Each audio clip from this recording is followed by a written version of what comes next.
if you look at the pattern of Putin's behavior over the past 2.5 years, this is exactly what we see. We see dire threats being made in advance of something or other happening, which he doesn't want to happen, whether it's Finland and Sweden joining NATO, whether it's NATO countries providing Ukraine with tanks or long-range missiles or F-16s, whatever it happens to be.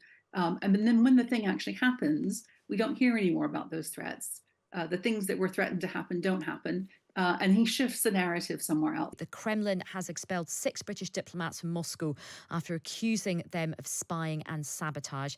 The Russian security service, the FSB, said that they worked in the political department of the British embassy in Moscow.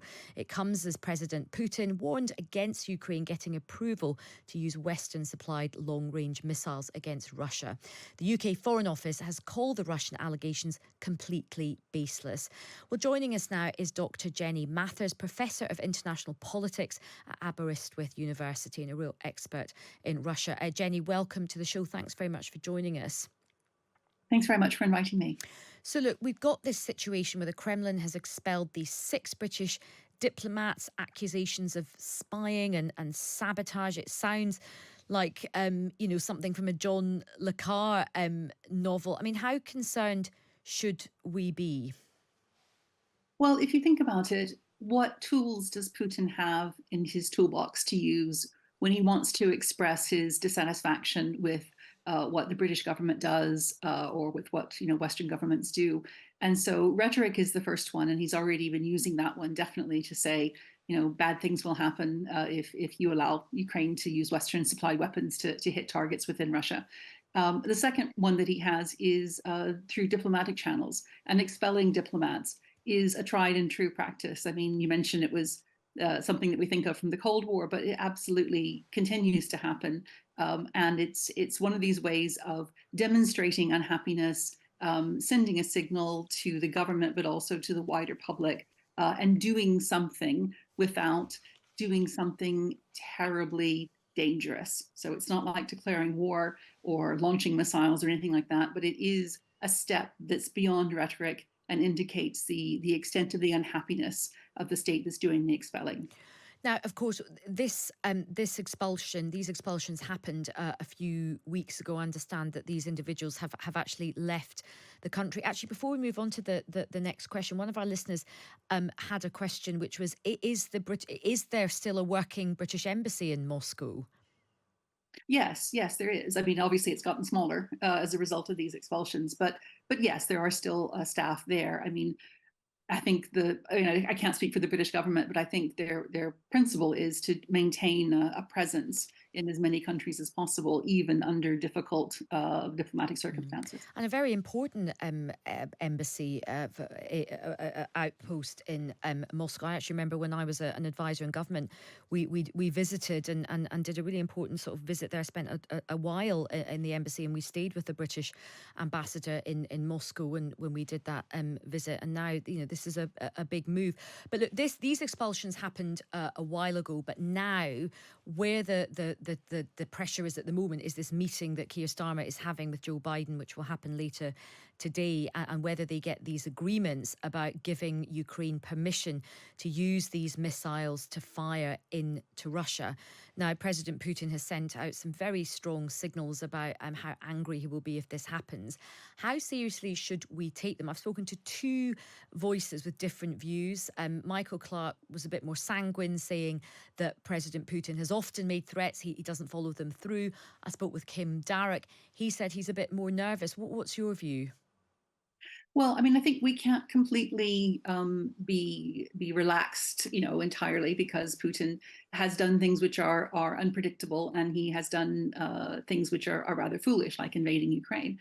But nevertheless, I think I might be more with Michael Clark on this one, in that if you look at the pattern of Putin's behavior over the past 2.5 years, this is exactly what we see. We see dire threats being made in advance of something or other happening, which he doesn't want to happen, whether it's Finland and Sweden joining NATO, whether it's NATO countries providing Ukraine with tanks or long-range missiles or F-16s, whatever it happens to be. And then when the thing actually happens, we don't hear any more about those threats. The things that were threatened to happen don't happen. and he shifts the narrative somewhere else. He stops talking about that thing, or talks about it in a much more low key way and shifts attention elsewhere. So I think what is important to remember is that he uses rhetoric as a tool, and sometimes quite a blunt instrument. To try and prevent Western countries from doing more to help Ukraine. I mean, that is the main purpose of this exercise: is to make everyone sort of take a deep breath, step back, think, oh, we mustn't get anywhere near whatever red lines Putin might possibly have. And I think that is really what he wants to do. I think Russia and Putin don't have any interest in fighting NATO. They don't have any interest in fighting the West. They are struggling to hold their ground in the war in Ukraine. They're struggling to expel Ukrainian forces from their own territory. So they definitely don't want to take on the huge adversary that would be NATO. So I think this is rhetoric. Of course, we can't completely be complacent that there would be nothing behind it, but I think we have seen this pattern many, many times before.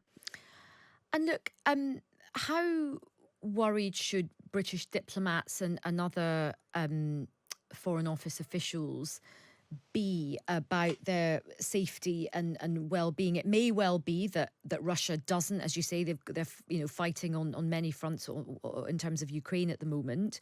It may well be that they don't want to launch a full broadside against a NATO ally. And of course, if you attack one, you attack all. That's the kind of deal with NATO.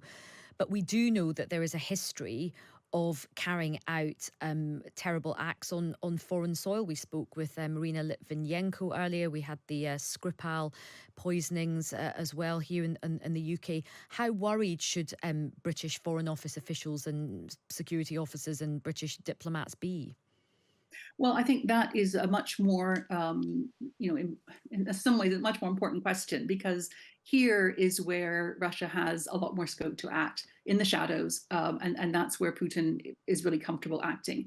And you have to remember that one of the things that he has done is really elevate the role services in Russia.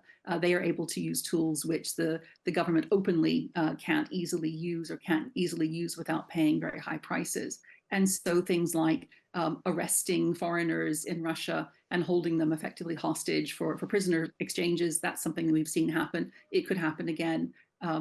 Undertaking covert operations on foreign soil, that's something that we've definitely seen happening, and it could very well happen again. So these are the kinds of things which I think Russia is entirely capable of. And while we're watching Putin making dire threats and frightening us about nuclear weapons, actually what's much more likely to happen is something low key, relatively under the horizon, but nevertheless could be really damaging, especially to the individuals who are most concerned.